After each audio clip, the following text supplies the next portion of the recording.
경제 전문 심층 팟캐스트 이렇다 42회입니다. 안녕하세요. 날씨가 굉장히 추워졌어요. 눈도 오네요.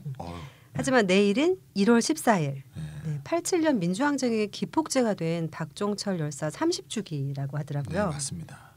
근데 최저 온도가 영하 11도? 네. 최고 온도가 영하 5도래요. 최고가 영하 5도. 찬유 쌤 또 인연이 또 있으신가요? 네, 근데 뭐 제 친구인데요. 내일 뭐 행사가 많이 준비되고 있어요. 그래서 네.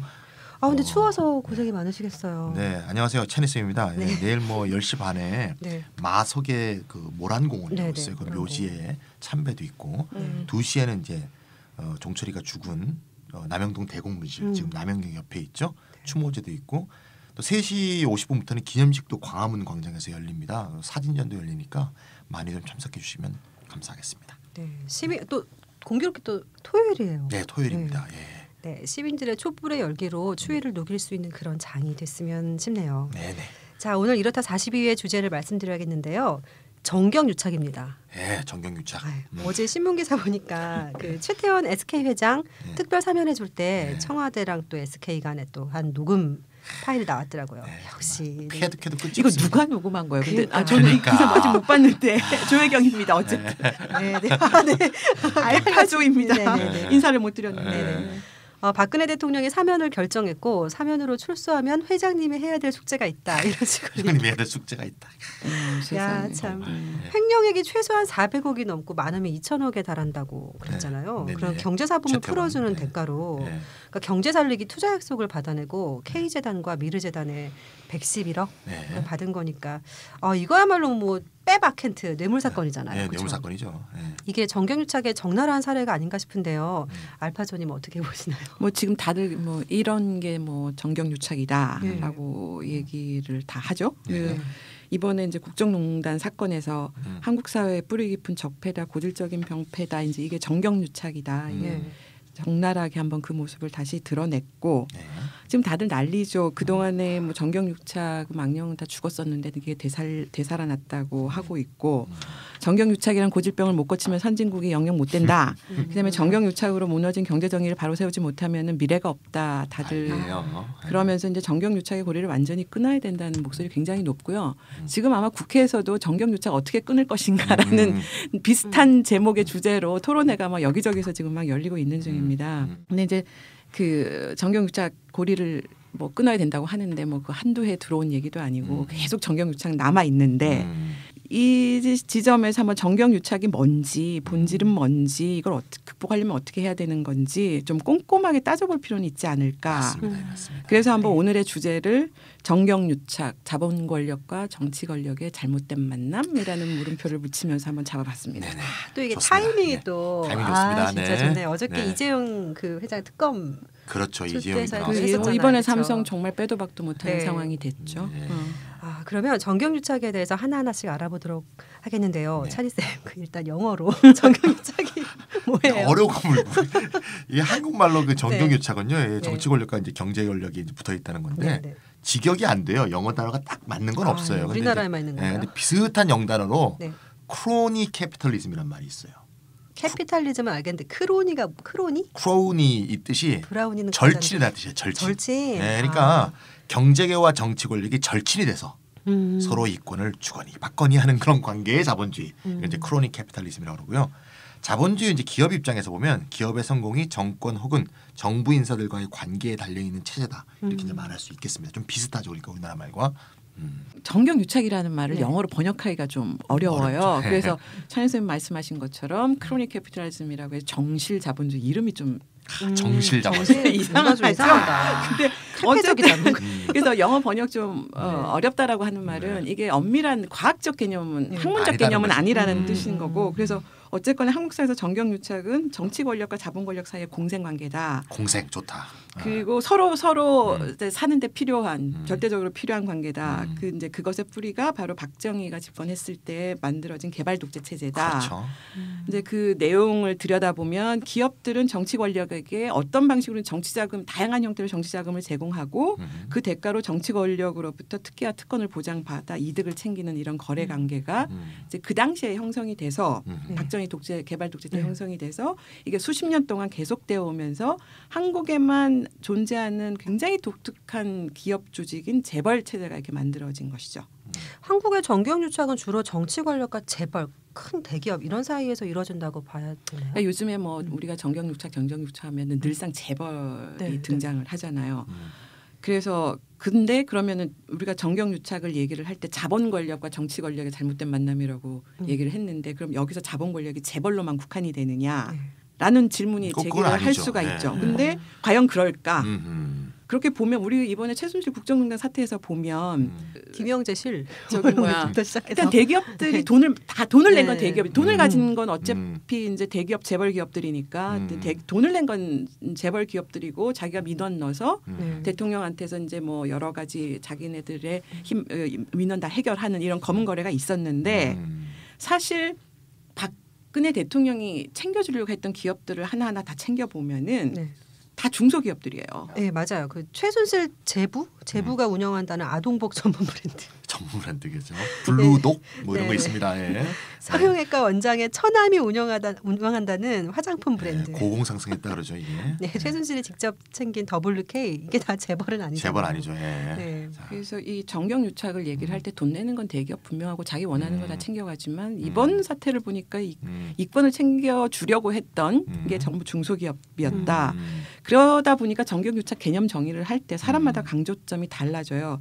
재벌을 특별히 내세우지도 않고 그냥 기업 일반을 가리쳐서 기업의 정상적인 업무를 권력의 힘으로 해결하는 것이다. 이렇게 정의하는 사람도 있고 그 정치권이 기업에만 유리한 정책을 만들어 시행한다든가 심할 경우에는 특정 기업을 위해서 정치 권력을 사용하는 소위 특혜를 주는 형태 이제 이런 방식으로 기업 일반으로 이제 설명을 하는 경우 아니면은 그에 반해서 한국 사회에서 자본 권력을 대표하는 게 이제 재벌 체제니까 정경유착의 본질이 재벌에 있다 이렇게 얘기하는 사람도 있는데 어쨌거나 자본 권력과 정치 권력이 잘못된 만남이라는 표현에서 나오는 것처럼 한국 사회에서 정경유착은 나쁘고 부정한 거 없어져야 될 악으로 이렇게 통하고 있습니다. 네, 여기서 이제 우리가 일단 현재 우리가 한국에서 이제 불거졌던 이제 최순실 농단 사태 여기서 불거진 정경유착이 뭔지부터 이제 분명히 하고 넘어가야 될 것 같은데 제가 볼 때 이제 한마디로 말하면 이게 전근대적 후진국형 정경유착이다 이렇게 말할 수 있다고 보는데요. 수준 떨어지는. 네, 수준 떨어지는 거죠. 그러니까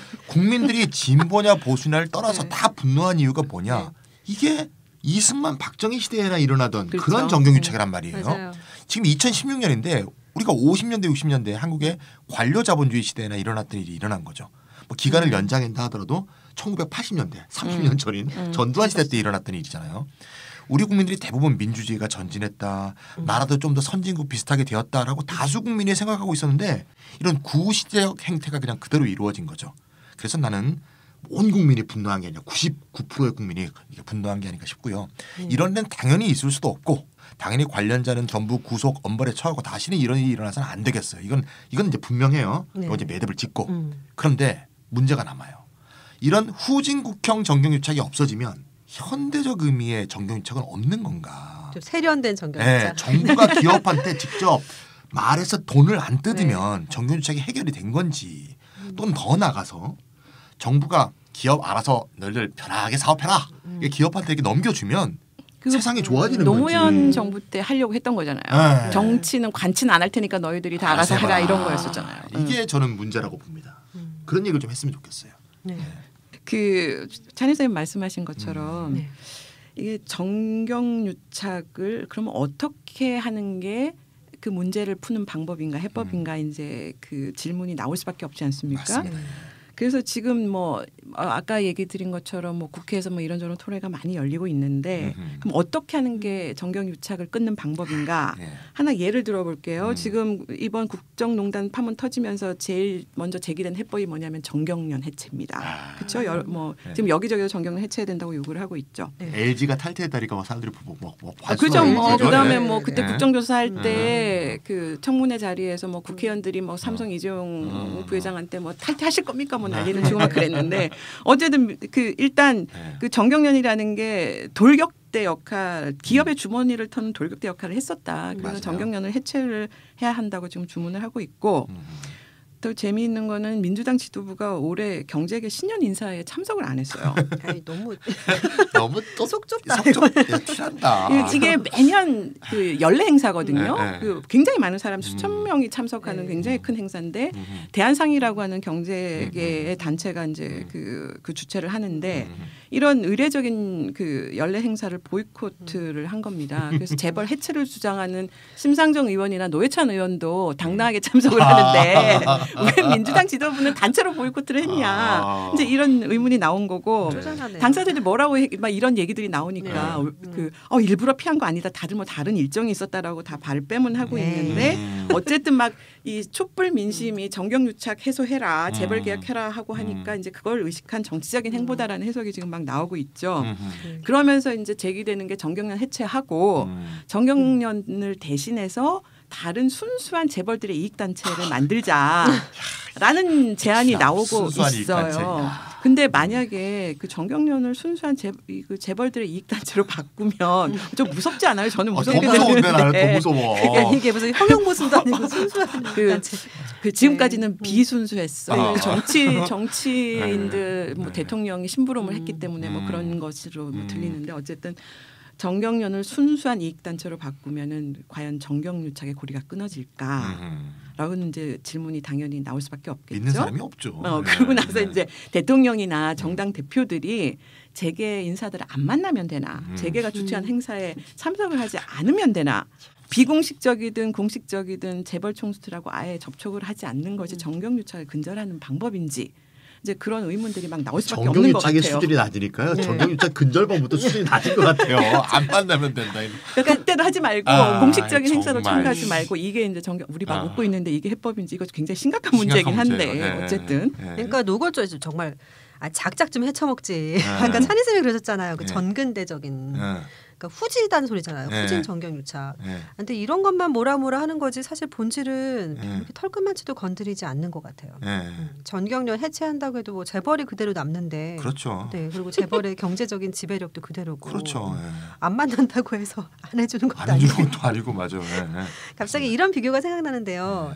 최근에도 국내에서 일본군 관련 행사가 열리는데 어떤 국회의원이 참석했냐 말았냐 가지고 인터넷에 난리 났었죠. 가지 마라 모르고 막.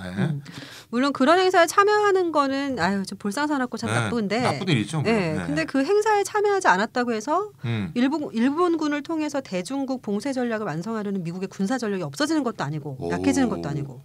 좋은 비유예요. 한마디로 정경유착 해소를 전경련 해체나 재개 행사 불참 이거 너무 이건 아니. 너무 쪼잔하다. 이건 아니라는 거. 맞습니다. 해석하려는 거는 좀 사긴 것 같아요. 그러니까 정경유착 해소를 그렇게 말하는 사람은 애초에 정경유착 의미를 지금 딱 최순실 관련해서 문제가 되는 그런 거로만 축소 조작하려는 사람들이다. 이 후진적 정경유착만을 문제 삼는 사람이다. 이렇게 이제 딱 정의할 수 있을 것 같고요. 오히려 이런 것이 정경유착 해소라면 그건 오히려 자본 권력이 바라는 거라는 거예요. 그렇지. 정부가 삥 안 뜯어가면 얼마나 좋아요. 정치 권력이 자본의 성가신 간섭도 하지 않고 편하게 사업할 수 해주면 그게 자본의 천국 아니겠어요? 실제로 그 자본의 입장을 대변하는 경제신문 논설을 보니까 정경유착의 해소라는 슬로건 안에서 자본의 이익을 취하려는 술책이 숨어 있더라고요. 어떻게요? 하나 인용을 해보면 이런 말을 하더라고요. 기업인 몇 명을 공경에 처하게 한다고. 공경에 처하게. 정경유착이 척결되는 게 아니다. 누구도 엄두를 낼 수 없는 근본적 메스를 가야 된다. 여기까지는 좋아요. 그렇지. 근본적 메스가 도대체 뭐냐? 그런 점에서 준조세 금지 입법이 가장 현실적인 답이다. 준조세가 뭐예요? 그러니까 이번에 삥 뜯은 거. 케이지나 미르재단. 그러니까 기업 출연금은 준조세 같은 기업 출연금은 조세 준하는 정부가 부족한 재정을 세금 외에 조달하는 편법이자 관행이다. 차제 미르 K스포츠 재단이나 청년희망펀드 이거 우리 여러 번 했죠. 이런데 정부의 출연금을 모집하거나 요구할 수 있는 걸 없도록 하는 정경유착 금지법을 서둘러 마련해야 된다. 그러니까 괜히 재벌들한테 손 벌리지 말아라 이 말이잖아요. 그러니까 정부가 재벌한테 돈을 안 뜯으면 그게 정경유착 해소라는 거예요. 이런 식으로 왜곡하는 거죠. 준조세 금지법 발의를 하겠다고 제가 알기로는 그 누가 얘기를 했더라? 문재인 심각하다. 문재인 뭐라고 그래야 돼? 전 대표라고 그래야 되나?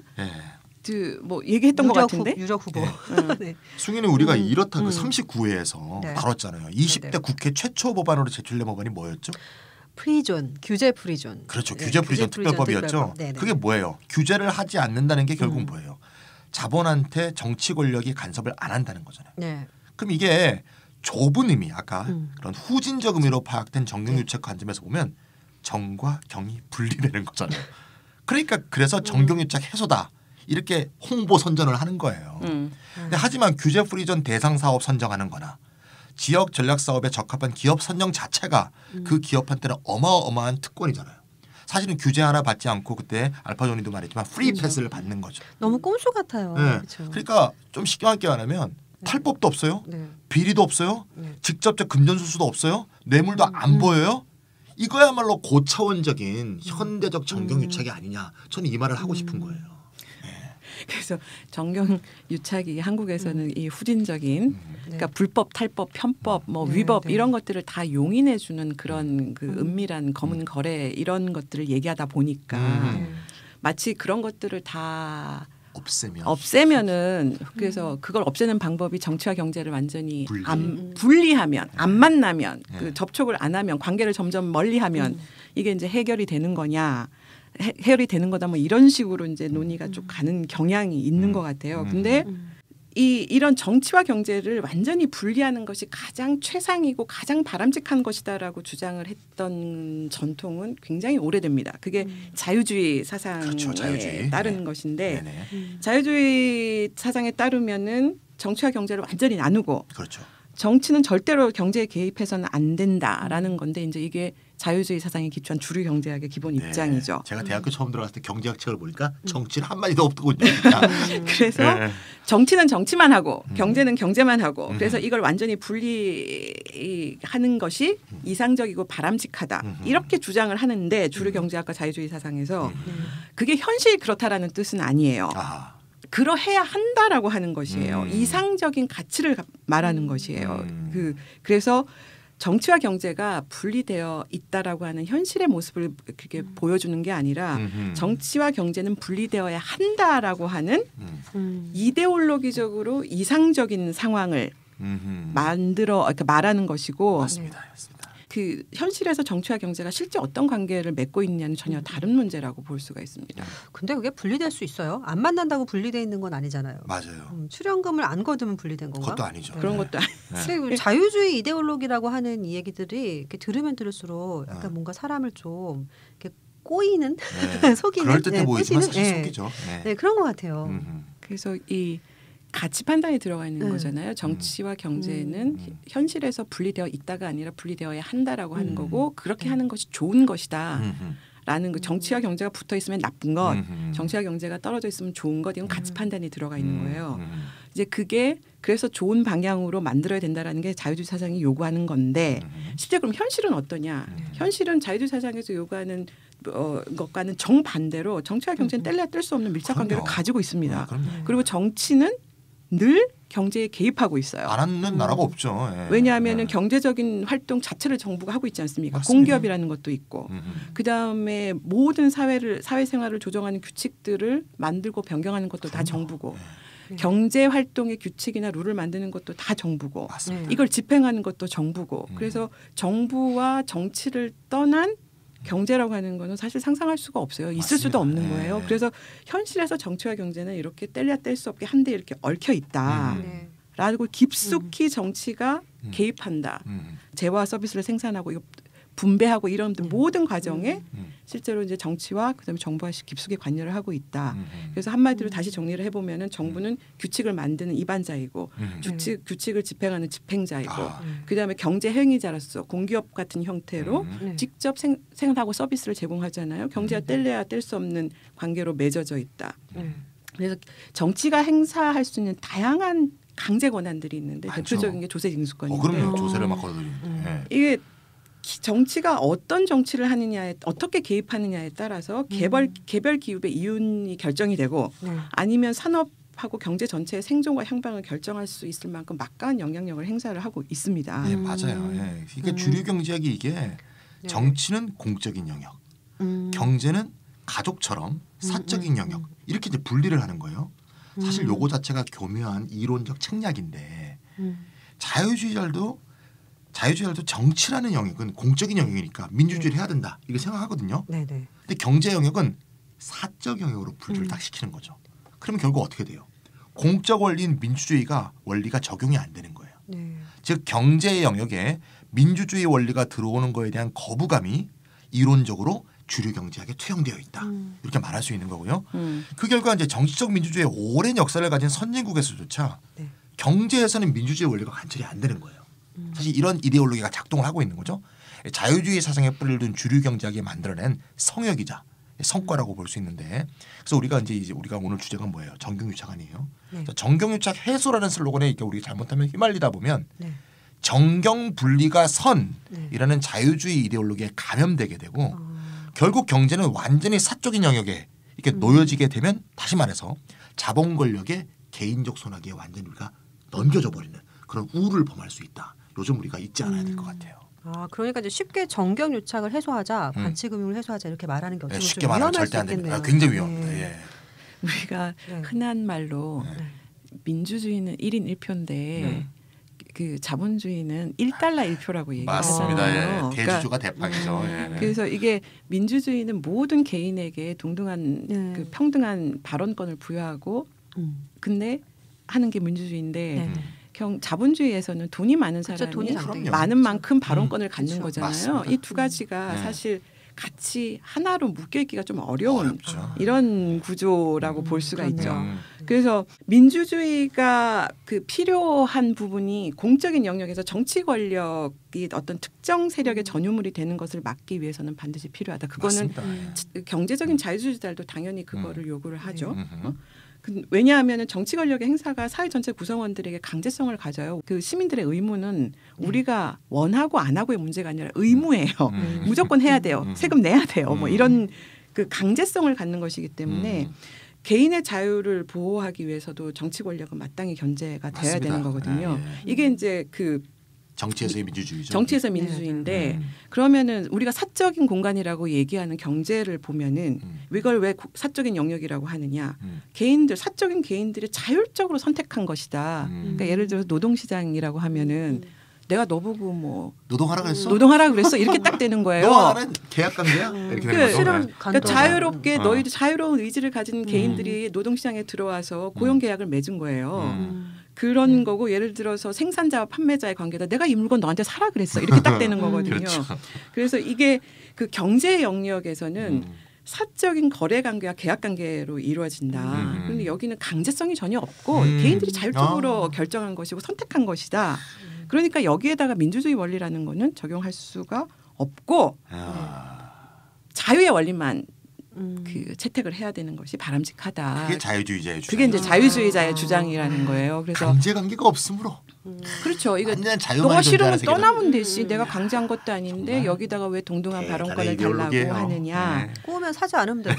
그렇지, 그렇지. 일하기 싫으면 나가면 되지. 내가 뭐 맞아요. 너한테 일하라고 강제했니? 너희가 노예도 아니고 농노도 아니고 이제 이렇게 얘기를 하는 게 자유주의 사상인 거고 그러다 보니까 이미 관계 자체가 평등한 관계라고 상정이 돼 있어요. 그러네요. 뭐 고용주와 노동자. 그 노동자, 그다음에 판매자와 소비자 다 동등한 관계라고 하기 때문에 여긴 권력 관계가 없어요.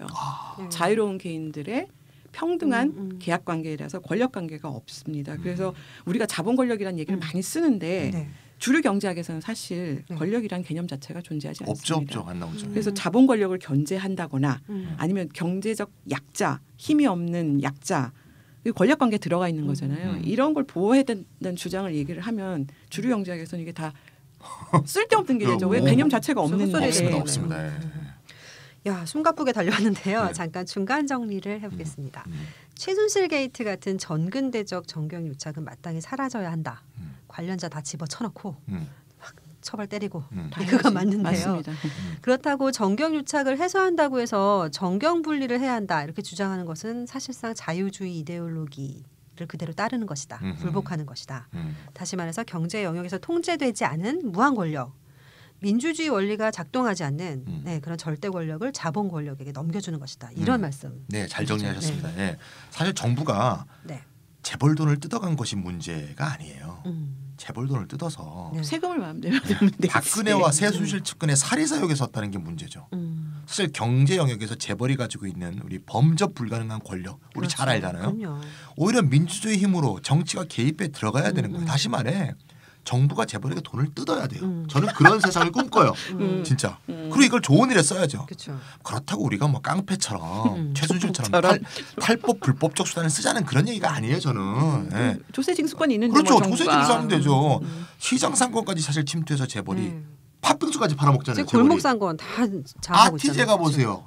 팥빙수도 팔아요 요새. 이런 우월한 경제적 지위에서 나온 재벌의 이익을 또 다 뺏자는 것도 아니에요 제가. 정상적으로 내야 할 이렇게 억울해하세요. 아니 진짜 정말 이건 정말 급진적인 주장이 아니에요. 정말 정상적인 주장이에요. 정상적으로 내야 할 세금을 내라는 거예요. 법인세 조세 부담률이라고 있거든요. 조세 전체 중에서 법인세가 몇 프로를 차지했냐. 김대중 정부 때 27.2%였어요. 노무현 정부 때 23%, 이명박 정부 때 20%, 박근혜 정부에서는 18%로 떨어졌어요. 27이 18이 된 거예요. 자본이 항상 뭐라 그래요? 법인세 올리면 기업이 망해. 기업이 망하면 나라가 망해. 이런 식으로 항상 협박을 해대잖아요. 그렇죠. 근데 생각해 보세요. 조세 부담률이 27에서 18로 떨어졌어요. 3분의 2네요. 살기 좋아하셨습니까? 아휴 나 죽을 것 같아요. 주머니도 몸 아유 이런 국민생활이 나아졌습니까? 네. 걔네들 말이 틀리다는 말이 이미 입증이 된 거예요. 지난 17년간에. 그러니까 그들의 주머니만 부풀었죠. 따라서 법인세가 올리면 기업이 망한다는 논리는 전형적인 자본의 이데올로기다. 이렇게 볼 수 있고요. 다 걷어야 돼요. 규제를 없앨 게 아니라 규제도 가해야 되고. 아까 그 경제신문에서 준조세 없애면 정경유착 해소라고 한 그 친구 생각나죠? 네네네. 해도 너무하죠. 어느 경제신문이라고요? 그거는 이 파이낸셜, 네, 파이낸셜 타임스인가? 더 내기는커녕 이 기회를 타서 덜 내려고 이것들이 아주 안간힘을 쓰고 있잖아요. 이런 거를 진짜 우리는 그러니까 삥도 격파해야 뜯기지도 된다. 않을 생각이고 준조세까지 안 되겠다. 세금도 안 내고 조세도 안 내고 준조세도 안 내고 거지. 이건 완전히 자기 천국을 노리는 거예요. 예. 결국 이제 우리가 정치가 경제에 개입하는 것은 문제다 이렇게 생각하면 안 돼요. 정치가 경제에 왜 개입하는가? 누구를 위한 개입인가? 개입의 방향, 개입의 목적, 개입이 가져올 결과 이런 것을 우리가 생각해야 된다 이겁니다. 아까 알파조님께서 전경련 해체나 재계 사람과의 접촉 그런 무슨 신년회 안 가고 막 이런 거 이런 것이 정경유착의 해소인 것처럼 호도하는 사람들에 대해서 말씀하셨잖아요. 호도라기보다는 이제 막 그렇게 행동을 하고 있죠 지금 사람들이. 그런 척하는 사람들. 근데 그 외에 그럼 정경유착 해소에 대해서 우리가 좀 잘못 알고 있는 혹은 뭐 어떻게 보면 속기 쉬운 그런 잘못된 주장이 또 있을까요? 참 재미있는 게 뭐냐면 정경유착 뭐 모든 사람이 정경유착 뭐 앵무새처럼 다들 얘기를 하고 있는데 막상 그럼 정경유착을 해소하는 게 어떤 거예요?라고 물으면 그거에 대해서 얘기하는 사람 사실 별로 없어요. 그리고 좀 전에 말씀드린 것처럼 정경유착이 학문적 개념도 아니기 때문에 학계 연구 논문 한번 찾아보세요. 거의 없어요. 맞아요. 그래서 그또 정경유착도 사람마다 개념 정의도 다 다르지 않습니까? 아까는 누구는 뭐 재벌을 개혁하는 게 정경유착을 해소하는 거라고 얘기를 했다가 뭐 기업 일반이 특혜를 받는 거라고 했다가 뭐 개념도 가지각색이고 그래서 이게 뭐 정리가 안 되니까 개념 정리가 안 되니까 해법도 못 제대로 이렇게 정리가 안 되고 있는 상황인데. 근데 이거요 정경유착을 학계에서 연구하는 것도 좀 너무 웃긴 거 너무 소중 떨어지죠. 연구자들께서 정경유착에 대해서 왜냐하면 연구하는 것도 너무 없어 보인다. 박정희 개발 독재 체제를 그때 정치 경제를 설명하려면 사실 정경유착이라고 하는 아까 정실자본주의 개념이 없으면 설명이 불가한 시스템이거든요. 뭐 불법 탈법 위법이 그냥 정상화돼 있었던 시절이었기 때문에 그래서 학계에서 당연히 연구를 해야 되는데 그럼 정경유착 어떻게 끊어야 되느냐 이견이 뭐 가지각색입니다. 근데 지금 전체적인 논의들을 이렇게 좀 이렇게 쭉 훑어보면은 기업 지배 구조를 개혁을 해야 된다라는 데에서는 이견이 없어요. 일단 그 출발점이 기업 지배 구조 개혁이다라고 다들 지금 한 목소리로 얘기를 하고 있습니다. 그래서 지난 한 20-30년 동안 정경유착 말은 많았고 이걸 끊어야 된다고 말은 많았는데 사실 그 재벌 개혁 과제들이 사실상 정경유착의 해법이라고 하는 게 이제 일정하게 지금 논의들의 대세를 이루고 있고요. 우리 재벌 개혁에 기수하면은 이제 한성대 김상조 교수님이 계신데 그분의 말을 빌리면은 삥 뜯어갈 소지가 없는 기업을 만드는 것이 정경유착 근절의 핵심 대책이며 그것이 지배구조 개선이고 재벌 개혁이며 경제 민주화다 이렇게 얘기를 하셨죠. 구린 게 없는 기업을 만들자. 그러면 삥 뜯길 그런 어떤 여지도 없지 않느냐. 한마디로 하면은 재벌 기업에게 특권이나 특혜를 주지 말고 공정한 경쟁이 이루어지는 시장 경제 질서를 만들면은 그것이 재벌 개혁이고 그것이 경제 민주화가 하고 정경유착이 근절이 된다. 이게 이제 이렇게 얘기가 되고 있는 것입니다. 그러니까 그런 관점에서 이제 20대 국회에서 이제 국민의당 최이배 의원하고 민주당 김종인 의원이 법안을 발의했어요. 그래서 뭐 불법 행위를 저지른 경영진은 처벌하고 기업 지배 구조 개선을 위한 상법 개정안을 만들어갖고 감사위원을 분리 선출한다든가 뭐 집중 투표제, 전자 투표제, 다중 대표 소송제 이런 것도 도입하고 뭐 재벌들이 일감 몰아주기 많이 하죠. 자기 관련 기업에 이런 것도 이제 규제를 좀 하고 실효성 있게 하고 또 징벌적 손해배상제도 확대하고 뭐 이런 것을 뭐 얘기하고 있어요. 근데 이렇게 해야죠. 이런 논의 자체가 무의미하다는 건 아니에요. 의미가 있어요. 그런데 이게 이제 한계가 있죠. 왜냐하면 역시 경제에 대한 민주적 개입을 배제하고 있고 경제 영역에서의 자본의 권력은 한치도 약화되지 않는다는 점에서 이것이 과연 실질적 경제 민주주의로 갈 수 있느냐 이런 점에서 의혹이 있다고 봅니다. 이게 정경유착이면은 자본하고 상대방의 손뼉도 뭐 마주쳐야 소리가 나는 법이니까 이건 재벌 지배구조 개혁안들을 지금 입법 발의된 거 말씀하셨는데 그럼 정치권은 그럼 가만히 놔둬도 되느냐 그건 아닌 거죠. 그래서 재벌 개혁 경제 민주화 논의들이 뭐 예전에 했던 논의들이 계속 그냥 반복되는 수준인데 이게 이제 자본 권력에 대해 관련된 얘기인 거고 정치 권력에 대해서도 뭔가 해법이 나와야 되는데 그게 해법이 뭐냐 이러면 다들 한마디로 다들 얘기하는 게 개헌을 하자는 거예요. 그러니까 이게 개헌이 해법으로 제기되는 이유는 뭐냐면은 제왕적 대통령제 때문에 이런 문제가 나왔다. 정경유착이 나왔다. 뜬금없다 진짜. 얘기가 나와서 이제 제왕적 대통령제를 어떻게 좀 바꾸지 않는 한 정경유착이 계속된다. 그래서 개헌을 해야 된다. 이렇게 또 개헌 주장하고 또 연결이 지금 되고 있어요. 그래서 내각제를 하면은 정경유착이 끊어진다. 이제 이렇게 또 근거를 대는 사람들도 있더라고요. 그 근거가 뭡니까? 도대체? 그게 대통령이 임기를 제왕적 대통령이 존재하는 한 임기 동안에 기업들이 대통령의 눈치 볼 수밖에 없지 않느냐. 그러다 보니까 내각제를 하면은 임기가 없는 셈이거든요. 사실 그렇죠. 연립이 깨지면 또 뭐 권력이 언제든지 바뀔 수도 있는 거고 뭐 재임 3임이라는 말이나 모르겠는데 삼선 해서 뭐 한 10년, 20년, 30년 달 수 있어요. 내각제를 하게 되면은 이제 그렇게 권력이 언제 바뀔지도 모르니까 정경유착의 행동대원격인 공무원들이 권력의 부당한 요구를 수용하지 않을 가능성이 높다. 그게 이제 좀 근거. 우리나라를 모르시네. 야, 정말 너무하네.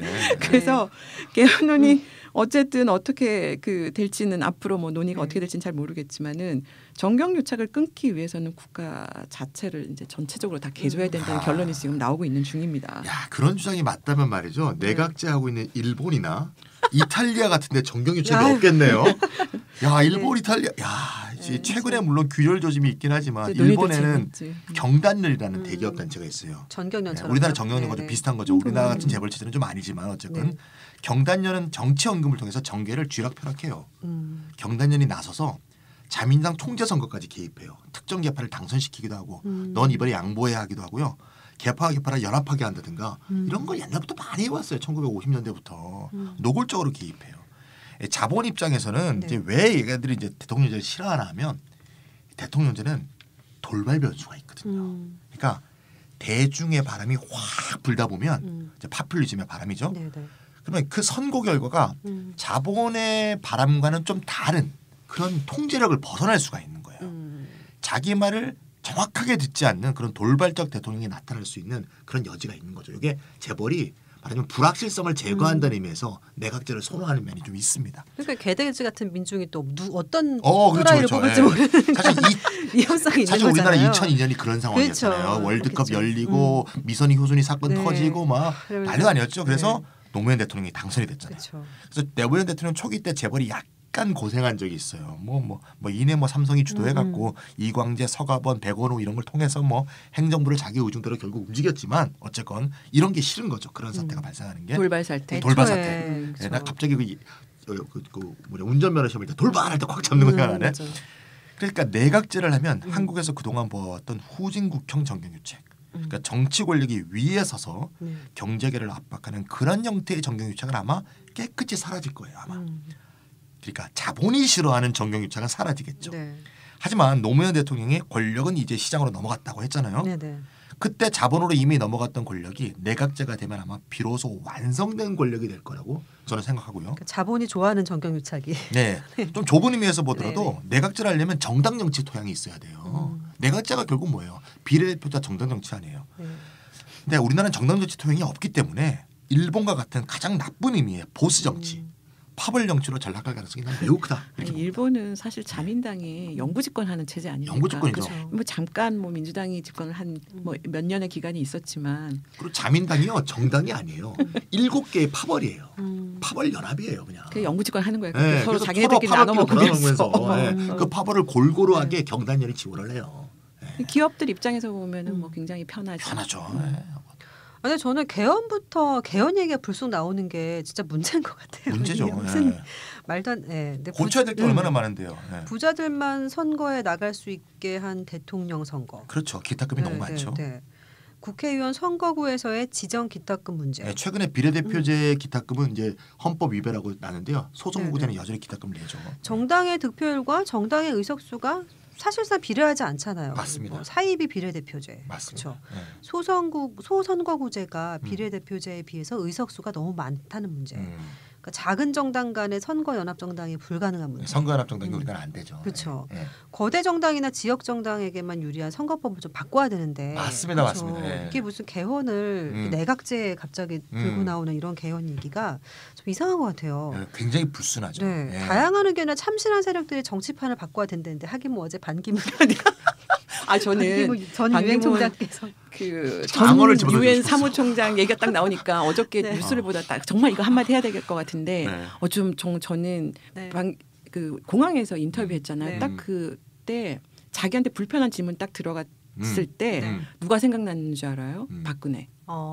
시비 붙지 말라 이거예요. 그러니까 박연차한테 돈 받은 문제, 그 다음에 유엔 협약에 의해서 일단 지금 대통령 후보 나오는 게 맞는 거냐라는 질문에 대해서 그 다음에 그 대통령 출마 자격이 있느냐 우리나라 선거법에서 피선거권에 있어서 5년 거주 문제, 그거에 대해서 이미 다 끝난 얘기를 왜 다시 하냐 시비 붙지 말라 이렇게 얘기했던 거예요.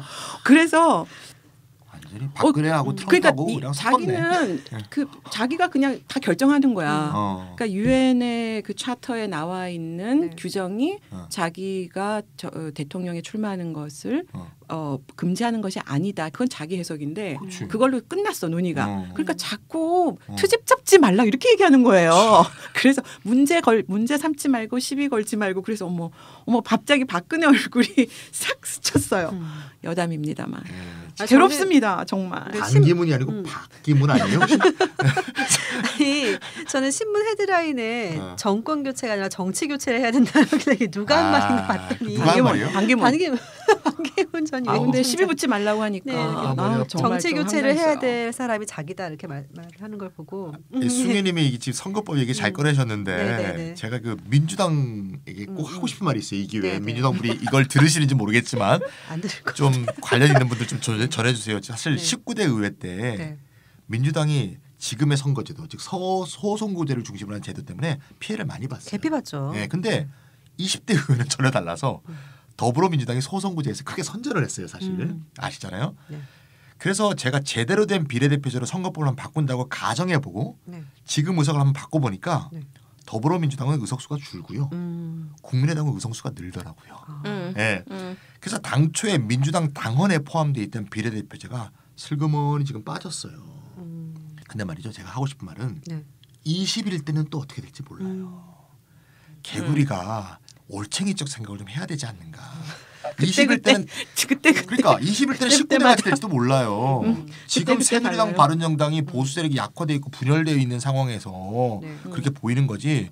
어쨌건 지금 이렇게 보수 세력이 좀 약화되어 있는 상황에서 더불어민주당이 정말 민주적인 비례대표제로의 선거제도 개혁을 좀 앞장서 주셔야 된다. 그럼 국민의당은 당연히 따라오고 정의당도 당연히 따라올 거 아니겠습니까? 그렇게 좀 바꿔주셨으면 감사하겠습니다. 네, 개헌 얘기가 나오다 보니까 얘기가 옆길로 살짝 빠졌는데요. 많이 빠졌네. 죄송합니다. 다시 정경유착 얘기로 넘어가서요.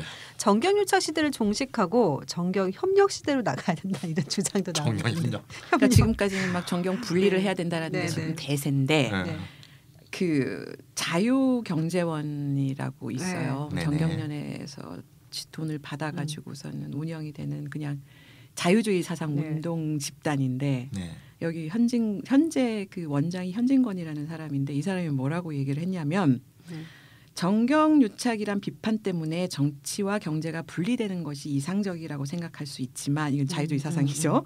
정치와 경제는 분리돼서는 안 되고 가장 이상적인 관계는 정치가 경제를 위해 존재하는 것이다라고 얘기를 했습니다. 아주 대놓고 얘기를 한 거죠.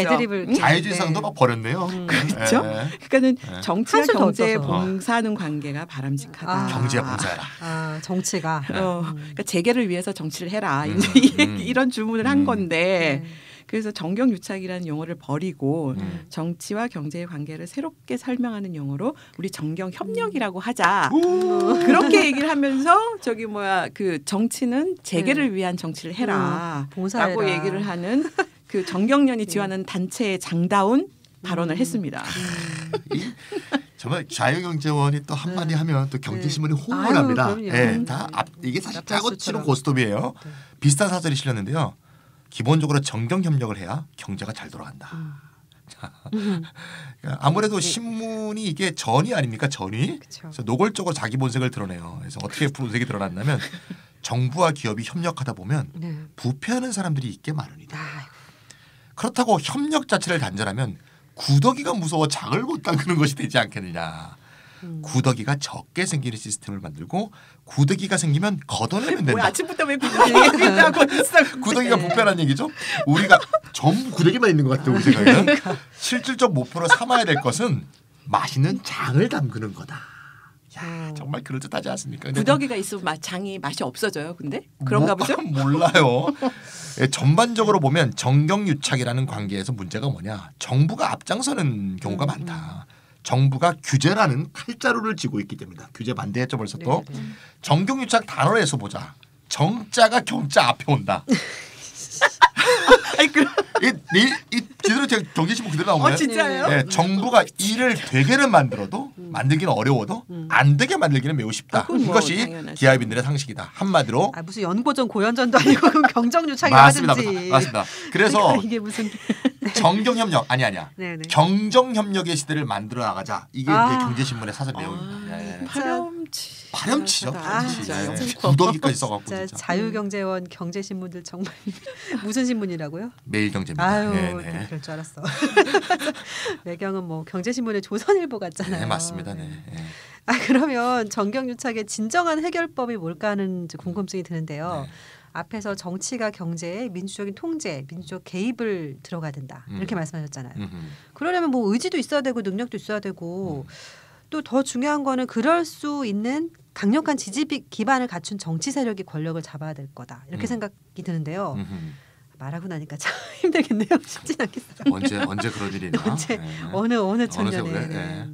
아니 정권 창출은 좀 뒤로 미룬다고 해도 이번에 이제 우리가 볼 수 있었던 시민의 단결된 힘, 그렇죠. 이번에 탄핵을 만들어낼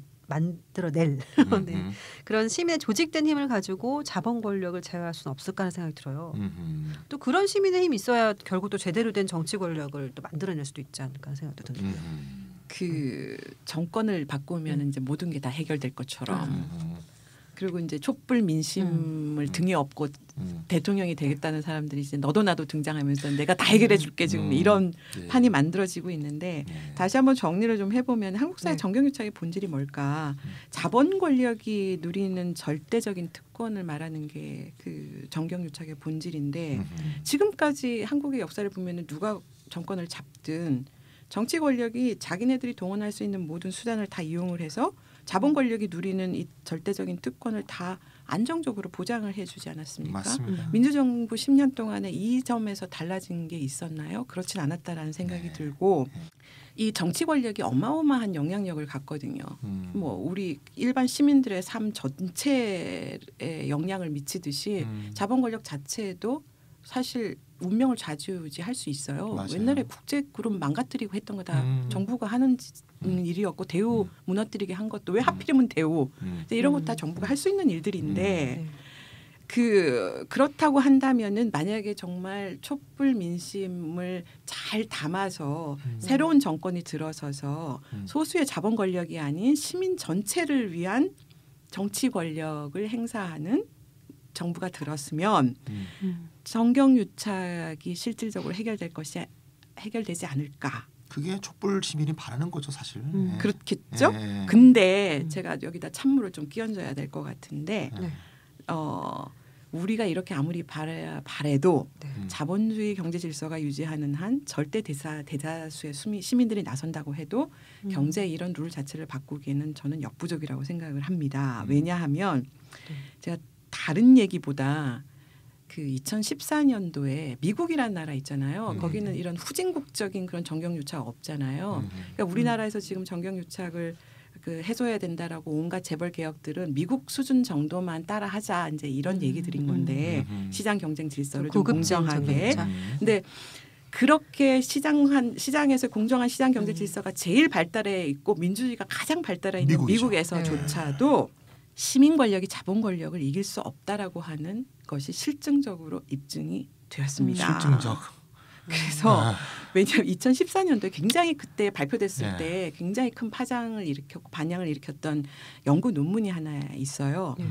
거기 어떤 연구를 했냐면 1982년부터 2002년까지 한 20년 동안에 미국 정부가 시행했던 정책들 1779건을 분석을 했어요. 근데 거의 1800건이네요. 거의 1800건을 분석을 했는데 어떻게 했냐. 보통 시민들이 요구한 정책 그다음에 보통 시민을 대표하는 단체들이 있을 거 아니에요. 그것과 부자들 그다음에 그 재계의 단체들 이렇게 네 가지 범주로 카테고리를 나눠서 이 각각이 요구했던 정책들 중에 뭐가 반영이 됐냐? 어떤 정책이 채택돼서 시행이 됐냐를 20년 동안 그거를 통계를 냈어요. 대단한 연구다. 그랬는데 뭐라고 해 어떤 결론 정말 파격적인 결론이 나왔는데 보통 시민들과 이들을 대변하는 이익 단체들이 정책에 영향을 미치는 건 거의 없다라는 결론이 나왔습니다. 그에 반해서 소득 수준 상위 10%의 부자들과 경제 엘리트들과 재계를 대변하는 이익단체의 영향력은 막강하다.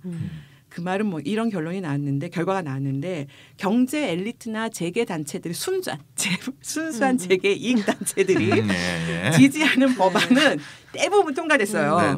근데 국민 대다수가 찬성을 해도 경제 엘리트들이 반대하는 법안들이 있을 거 아닙니까? 이런 법안이나 정책들은 대부분 무산됐다라는 이런 결론이 나왔거든요. 순수한 그래서 재계 이익 단체나 소수의 부자들이 미국이라는 사회에 정책을 좌지우지하고 있다라는 이런 결론이 나오면서 결국 뭐라고 했냐면은 미국은 민주주의 사회가 아니다 이렇게 얘기가 나온 거죠. 그러네요. 난리가 났었어요 그때 이 논문이 나오고 나서. 이거 지난 미국 대선 때 버니 샌더스가 줄곧 했던 얘기였죠. 그렇죠. 근데 알파조님 얘기 들어보니까 정말 절망적이라는 생각이 들어요. 그럼 어떻게 해야 돼요? 그래서 자본 권력이 정치적으로 절대적인 우위에 있지 않습니까? 왜 그럴까? 정치적으로 영향력을 행사하는데 자본 권력이 절대적인 힘을 발휘하는 게 두 가지 원천이 있어요. 하나는 돈이죠. 뭐니 해도 돈이고. 돈의 맛, 돈의 힘. 돈 가지고 정부 관료도 사고 대통령도 뭐 살 수 있고 정당도 살 수 있고 뭐 교육 언론, 사법기관, 이 민주주의를 지탱하는 모든 핵심 제도와 기구들, 기관들 다 돈으로 매수할 수 있어요. 내부자들 영화가 그거 아닙니까? 그렇죠. 뭐 미국에서도 이루어지고 있는 일이고, 근데 여기서 그치는 게 아니에요. 아까 찬희쌤도 말씀, 기업이 망하면 나라가 망한다라는 이 무시무시한 게 있습니다. 그러니까 부정부패가 없는 정부가 들어서고 그런 정치가 작동을 한다 하더라도 매수 안 당한다고 쳐봅시다. 도덕적으로 아주 깨끗한 정부가 들어선다 하더라도 자본이 파업을 하겠다라고 위협을 하면 즉 투자도 안 하고 그래서 일자리가 그럼 투자를 안 하면 어떻게 돼? 일자리가 없어지는 거죠. 공장을 다 빼버리겠다 뭐 이런 식으로. 그렇죠. 아니면 공장 해외로 이전하겠다. 이게 이제 자본 파업이라고 할 수 있는데 자본 파업 위협을 딱 하는 순간 정치 권력이 시민 권력 앞을 손들어 줄 수 없어요. 자본 권력한테 손을 들어줄 수밖에 없는 거죠. 그래서 그러니까 돈으로 매수하는 게 하나가 있고 그다음에 자본 파업의 위협, 자본 파업의 가능성들이 항상 상시적으로 이 자본 권력들이 정치 권력을 협박을 하거든요. 이게 그래서 정치가 민주주의가 작동을 하다가도 딱 그 부분에서는 시민 권력이 아무런 힘을 발휘하지 못하는 이런 한계가 있습니다. 아니 자본 파업이라는 이 용어가 되게 좀 신선하다 그러면 안 돼요. 참 그렇죠. 네네. 신박하네요. 알파존 신박. 알파존님이 투자를 하지 않겠다 또는 투자를 이전시키겠다, 공장을 이전시키겠다 이런 협박을 이제 자본 파업이라 하셨는데요. 맞는 말입니다. 거기서 더 나가서 실제로 자본이 주도해서 실제 파업을 한 적도 있어요. 그냥 말로만 많습니다. 예컨대 대표적인 예가 1970년에 합법적인 선거로 아엔데 사회주의 정부가 칠레에서 출범을 했어요. 아주 역사적 사건이죠. 자본가들이 어떻게 했냐면 CIA의 지원을 받아서 실제로 파업을 했어요. 파업을 배후 조정해서 국가 경제를 마비시켰어요. 특히 그렇게 가능하죠. 칠레는 중간에 이렇게 산맥이 지나가거든요. 좌우로 이동하려면 트럭이 굉장히 중요해요. 트럭 노조를 다 매수를 해갖고요. 트럭이 전부 파업해버렸어요. 국가 경제가 마비되는 거예요. 이거는 진짜 실질적 의미의 자본 파업이에요. 결국 1973년에 군부 쿠데타를 일으켜갖고 아엔데를 죽이고 권력을 찬탈했죠. 피노체트 정권이라고요. 자본은 말이죠. 자기 이해관계 침해가 있으면요. 절대 가만히 있지 않습니다. 노동자도 파업을 할 수는 있기는 있는데 차이가 뭐냐면은 노동자 파업 결의하는 거 쉽지 않거든요. 그렇죠. 노동자 근데 자본 파업은 한 사람만 딱 결정하면 돼요. 맞아요. 대표 회사 사장 있는 놈이 딱 결정해서 회사 사장 하나가 그냥 마음 먹기 달려 있는. 이제 그 점에서 좀 차이가 많고 어쨌든 역사적으로 지금 굉장히 그 큰 사건 얘기를 해주셨는데 미국처럼 자유민주주의가 가장 발달해 있는 그런 나라 그리고 공정한 시장 경제 질서가 가장 발달해 있는 나라에서도 자본 권력이 사회 전체를 지배하는 금권 정치라고 하죠. 우리가 플루토크라시라고 하는데 판을 치고 있다고 할 때 한국 사회에서 정경유착이 박정희 개발 독재 체제의 유산이라고 얘기를 하면서 이렇게 과거지향적으로 아까 말씀드린 후진형 이제 이렇게 설명을 하면 진짜 설득력은 떨어지지 않을까 이런 생각이 들고 맞습니다. 왜냐하면 말씀드린 것처럼 미국이든 한국이든 요즘 같은 세상에 자본 권력하고 시민 권력이 대결하면 뭐 백패 당하는 게 시민 권력입니다. 그래서 마찬가지로 지금 막 얘기되고 있는 것 정경련을 해체하고 순수한 이익단체를 만든다든지 공정한 시장 경제 질서를 만들고 정치가 기업의 팔을 비틀어가고 강제 모금하는 거 금지하고 뭐 준조세 금지법 제정하고 한다고 해서 정경유착이 끊어지는 것도 아니고 아까 말씀드렸던 금권 정치라고 하는 것이 극복되는 것도 아니라는 것도 분명한 것 같아요. 그래서 좀 난감하죠. 좀 우울한데 어쨌거나 그 시민 권력이 자본 권력을 이기는 것은 현실적으로 참 어렵습니다. 그래도 역시 의지할 때는 시민 권력밖에 없지 않나. 좀 결론이 이렇게 다시 갈 수밖에 없는데. 그렇죠. 어렵더라도 해야죠. 경제를 지배하는 자본주의 규칙을 그대로 내버려두고 민주주의는 영원히 여기에 들어오면 안 돼라고 빗장을 걸어 잠그고 있는 상태를 유지하는 한 자본 권력 시민 권력은 영원히 이깁니다. 털끝만 치도 피해를 안 입죠 자본 권력. 그래서 경제에 실질적으로 민주주의 원리가 들어오도록 만들어내는 거는 사실 뭐 정치밖에 할 수 없는 일이거든요. 그 다음에 이제 그런 작업들이 이루어져야 된다라는 게 하나가 있고 또 앞에서 얘기했던 자본 파업의 위협에 대항할 수 있는 시민 권력의 대안이 필요해요. 자본이 파업하겠다 그러면 그 어떤 그 진보적인 정권이 들어와도 굴복할 수밖에 없잖아요. 그러니까 그것으로부터 좀 그 자본 파업의 위협으로 대항할 수 있는 시민 권력에 뭔가 해법이 나와야 돼요. 대안적 사회 경제 이런 것들이 저는 기본소득 같은 경우도 대표적으로 자본 파업에 대항할 수 있는 힘이라고 생각하는 거 있습니다. 협동조합도 있고 뭐 여러 가지 방법들을 우리가 모색해야 됩니다. 지금. 그러니까 자본이 파업을 해도 우리가 견딜 수 있고 우리는 우리 경제를 지탱할 수 있어라고 얘기할 수 있는 다양한 다른 방법론들을 만들지 않는다면 자본 권력의 영원한 갑질에서는 벗어날 수 없지 않을까라는 게 제 생각입니다. 네, 그러니까 이때까지 역사상 시민 권력이 자본 권력을 이긴 적이 없다고 해서 좌절할 게 아니고 더 노력하고 더 힘을 모으고 새로운 대안들을 만들어 나가고 이게 바로 이제 우리 연구소가 해야 될 일이 아닌가. 그래서 우리 연구소 이름이 정치경제연구소 대안 아닙니까?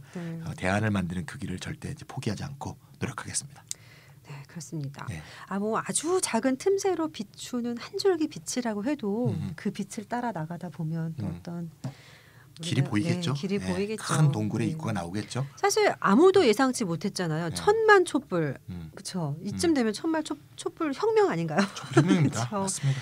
금수저고 흙수저고 다 이런 부와 가난이 대물림되는 헬조선에서 이런 일들이 일어나고 있다는 것 자체가 굉장히 2017년 새해가 좀 희망으로 시작했다는 생각이 들어요. 네네.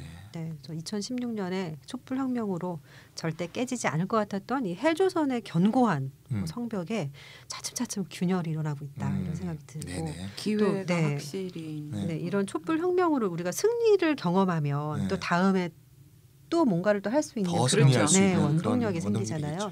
네, 민주주의를 복원하고 사회를 바로 세울 수 있다는 희망 이런 것들이 중요한 것 같습니다. 그동안 한국 사회를 짓눌러왔던 패배감 같은 게 있었어요. 그 광우병 촛불 이후로 촛불 들어도 안 된다. 안 된다 이런 자기 비하, 절망 이런 게 있었는데 아주 그런 게 좀 가신 것 같아요. 광장에 가보면 그런 거 하나도 없죠. 그렇죠. 희망이 좀 보이는 것 같아요. 네, 앞으로 난관도 있고 좌절도 있겠지만 우리 모든 시민들이 계속 전진할 것으로 믿고 오늘 이렇다는 이만 마치겠습니다. 네, 여러분 엄청 추워요. 이번 주 내내 춥대요. 네네. 찬희쌤 내일 이제 우리 그 종철이 사진 전시회가 있습니다. 사회도 보신다면서요? 네네. 12시에서 5시까지. 그래서 하여튼 내일 광장에서 뵙도록 하겠습니다. 네, 주위를 뚫고 내일 광장에서 뵙겠습니다. 안녕히 계세요. 네, 안녕히 계세요.